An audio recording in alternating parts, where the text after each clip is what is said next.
ঢাকায় সিনেমার আলোচিত নায়িকা পরীমণি ক্যারিয়ারের শুরু থেকেই ব্যক্তি জীবন নিয়ে বারবার সমালোচনার মুখে পড়েছেন তিনি। কখনো প্রেমের গুঞ্জন, বিবাহ বিচ্ছেদ, মামলা বা সন্তানকে নিয়ে আবেগময় মুহূর্ত কাটানো, সবকিছু মিলেই সব সময়ই আলোচনার শীর্ষে ঢাকাই সিনেমার এই নায়িকা। এবার জানা গেল ব্যবসায় নামলেন ঢালিউডের আলোচিত এই চিত্রনায়িকা। সামনের ঈদেই নতুন এই ব্যবসা নিয়ে আত্মপ্রকাশ করতে চলেছেন তিনি। শরীফুল রাজের সঙ্গে বিবাহ বিচ্ছেদের পর একাই পালন করছেন সন্তানের মা বাবার দায়িত্ব। সেই অভিজ্ঞতা কাজে লাগিয়ে এবার ব্যবসায় নামছেন এই নায়িকা। মা এবং নবজাতকের দরকারি পণ্যের ব্র্যান্ড শপ দিচ্ছেন পরীমণি। তিনি চালু করলেন নিজের প্রথম প্রতিষ্ঠান বডি।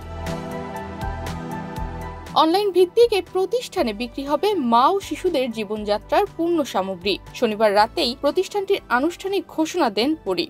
জানান এটিই তার এবারের ভ্যালেন্টাইন। পরী বলেন, আমার সমস্ত ভালোবাসা দিয়ে মা ও বাচ্চাদের জন্য এই ব্যবসা শুরু করলাম। একই ছাদের নিচে সব পণ্য পাওয়ার বিষয়টিই ছিল আমার দীর্ঘদিনের ড্রিম প্রজেক্ট। মাতৃত্বকালীন যে সমস্যাগুলো ফেস করেছি সেগুলো অন্যদের জন্য সহজ করে দিতেই এই ব্যবসা শুরু করেছি।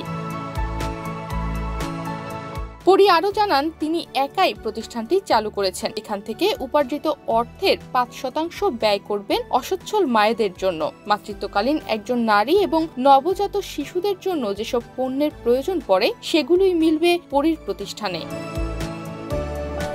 তনিমা রহমান, বাংলাদেশ প্রতিদিন।